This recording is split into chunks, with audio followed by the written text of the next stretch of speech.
Hello, welcome back, Steve's Retirement Corner. Excuse me. Importance of a cash buffer in retirement. Be honest with you, Doc. Last week when we had that little financial wrinkle, when stock market did what it did, and all that talk about tariffs, and recession, and possible government shutdown. That's all I could think about, man.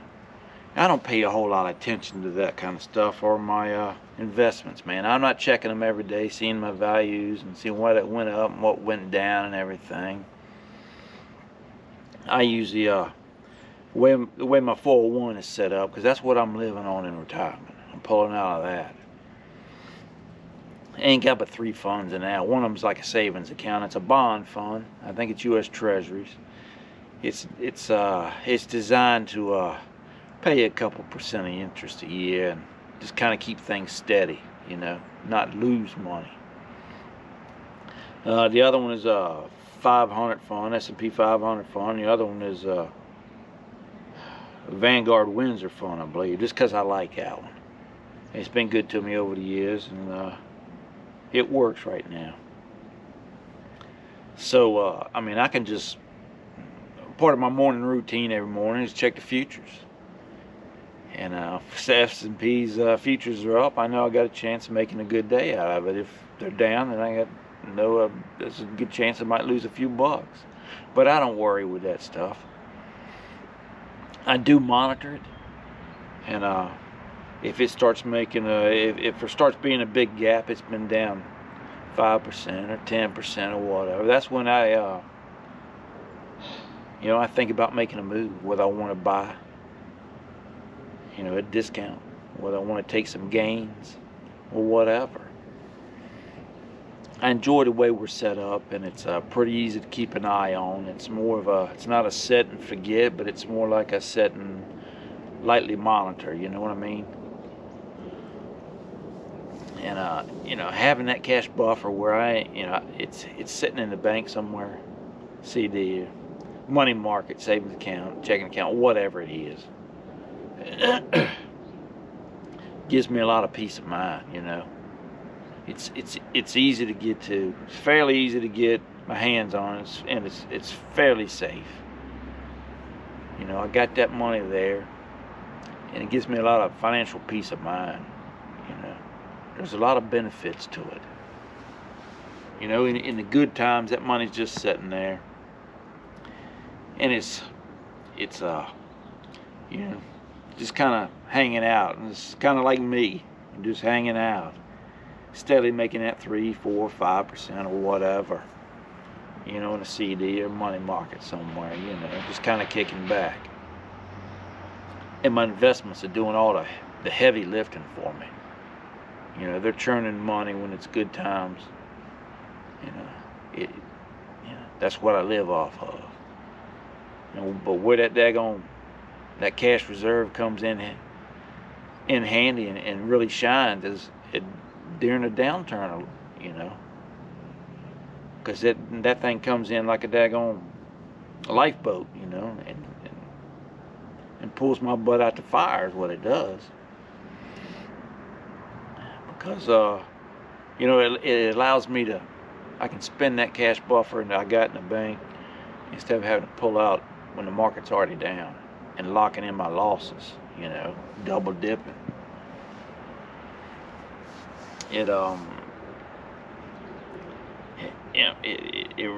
Having it by itself reduces stress level on you. And having that money, it prevents me from having to make a rash decision in stressful times too. Thereby hopefully I won't make a bad decision. You know what I mean? And then screwing things up way down the line. All this stuff helps protect me now, and it helps protect me in my later years in retirement. One thing too is, hey man, it buys me time. It buys me time to hopefully I can regain some of my losses. It gives me a chance to plot a new path forward if I have to, you know. But you got to be careful. You don't want to go in retirement too conservative. You got to have some of your money working for you too. It's you know, that investment is carrying the load for you when times are good. But that cash buffer is a lifesaver when things start turning south. It really is. In the good times, it'll help you cover an air conditioner if it goes out in the summer, or you know, buy your washing machine if it blows up one morning or whatever. But in the bad times,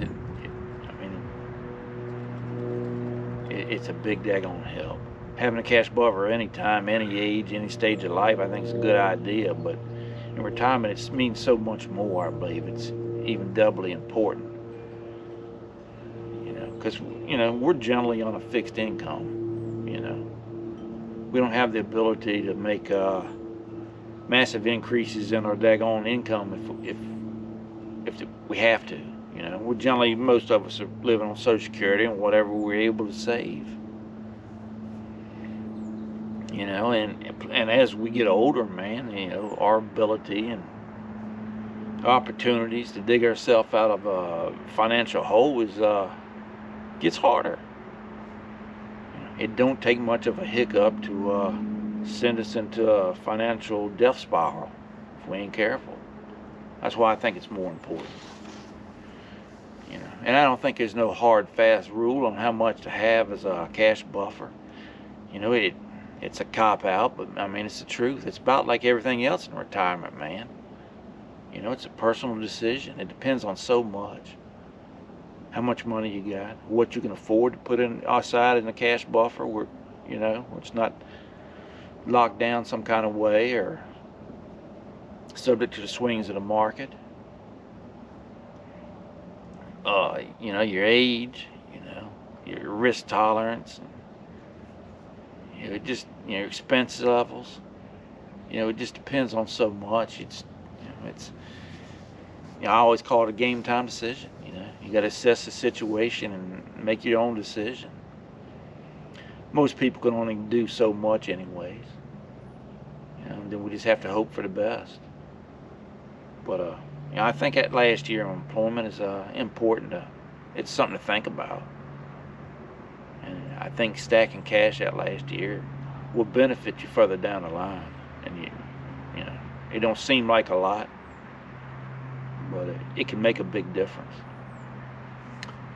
But that's what I was thinking about last week when that stuff happened. Didn't really pay it no attention.